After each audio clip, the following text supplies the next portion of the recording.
aquí a discusión en la Comisión Primera, pues me parece que no sobra nunca hacer un llamado que creo que hace parte de nuestra responsabilidad de no politizar, señor presidente, asuntos como las relaciones exteriores, y no me refiero a que no se debata, sino no politizar, no instrumentalizar las tensiones que puedan existir con el país vecino, con Venezuela, y volver eso un instrumento de política interna. Porque realmente cuando han ejercido los recientes gobiernos las relaciones internacionales con Venezuela, han obrado por lo general regidos por un principio o con una ética de responsabilidad. Muy distinta es la ética electoral, la discursiva electoral, y muy distinta es la responsabilidad de cualquier jefe de Estado, de cualquier mandatario que tiene como misión y tarea primera garantizar la paz y la prosperidad de su país y no embarcarlo en discursos incendiarios ni en tensiones con otras naciones jugando con candela. Y yo por eso quiero resaltar que tanto el gobierno de Juan Manuel Santos como el gobierno de Iván Duque como el gobierno del expresidente Álvaro Uribe Vélez obraron en la casi mayoría de su tiempo con responsabilidad respecto del manejo de las relaciones exteriores con Venezuela. Y sobre ese particular quiero hacer un recuento porque es muy fácil cuando uno trae una narrativa, pues llevarla básicamente y conducirla de acuerdo con el efecto que uno quiera producir. Tal vez la expresión de mayor hostilidad que ha habido por parte del régimen venezolano hacia Colombia se dio, fíjense ustedes, en los principios del gobierno de Hugo Chávez, cuando expresó y manifestó la neutralidad de Venezuela frente al conflicto armado interno colombiano, lo cual básicamente equivale a decir, senador García, que reconocía el estatus de beligerancia de un grupo insurgente, en este caso las FARC, y que por consiguiente se trataba de dos legitimidades perfectamente equiparables y que por consiguiente Venezuela se veía obligada a asumir una posición de independencia. Una situación que no entro a calificar ahora, pero que para cualquier Estado, para cualquier nación, pues es un acto de suma hostilidad y un cambio muy profundo en las relaciones entre los dos países. Y eso ocurrió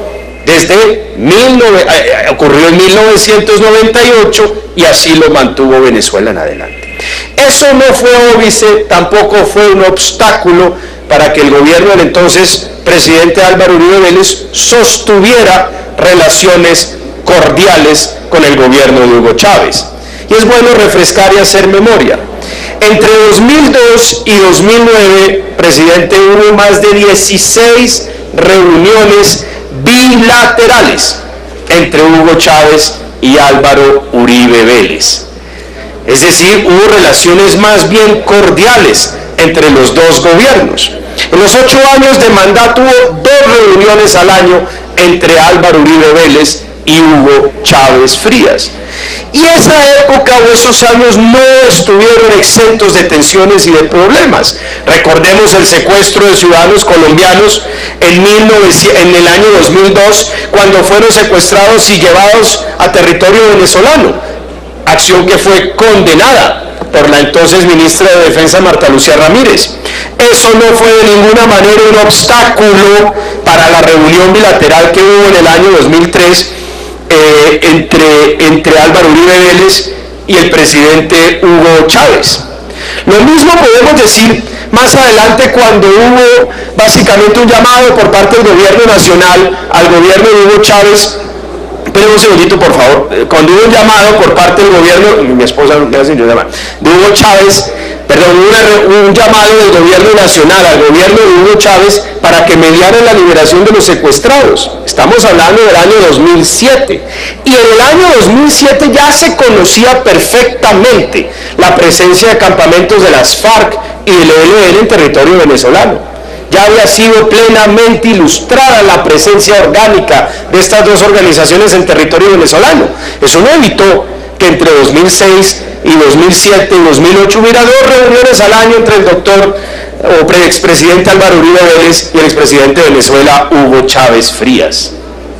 A pesar de esas tensiones, a pesar de la carrera armamentista, que no es de ahora, sino que empezó desde la llegada de Hugo Chávez Frías al poder, las relaciones entre Colombia y Venezuela como dos países vecinos que somos, como dos destinos comunes que tenemos perennes, se llevaron de manera racional, prudente, razonable, y se trató básicamente de convivir y coexistir, cohabitar, a pesar de las diferencias que existen en nuestros dos regímenes. No fue sino hasta septiembre de 2009 cuando las relaciones entre el gobierno de Uribe y el gobierno de Chávez se deterioraron. Y son dos, básicamente, de situaciones que coinciden con un agravamiento interno aquí de la política del enfrentamiento entre el gobierno y la Corte Suprema de Justicia, y al mismo tiempo con el inicio de la recta final de la reelección presidencial que se vino a decidir para bien del país en marzo de 2010. Ahí sí hubo una clara utilización de las relaciones con Venezuela, de creando antagonismos con Venezuela para explotar eso como política interna y buscar esa vieja frase de Carl Schmitt según la cual la primera regla de la política es encontrarse o buscarse un enemigo. Y si el enemigo es externo, si el enemigo es el jefe de Estado de otro país, pues mucho mejor, porque atiza sentimientos nacionalistas.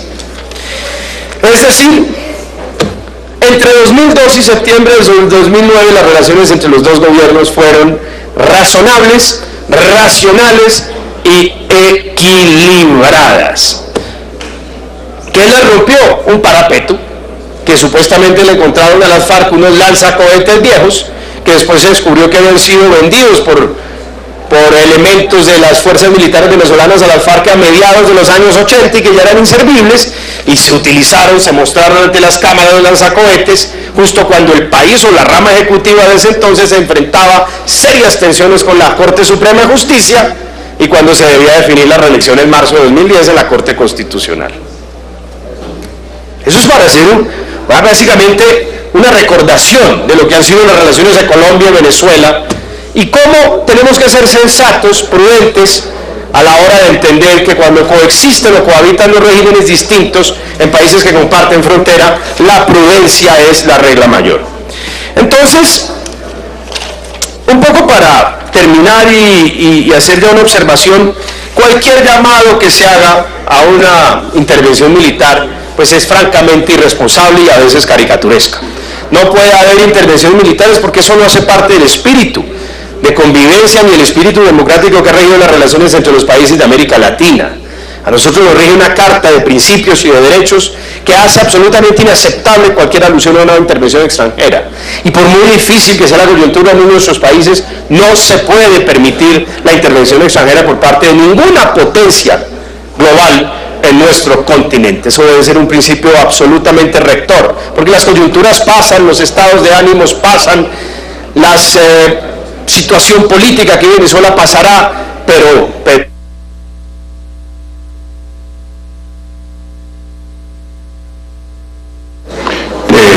en 2 minutos, honorable senador. Menos de 2 minutos, presidente, ¿cómo no?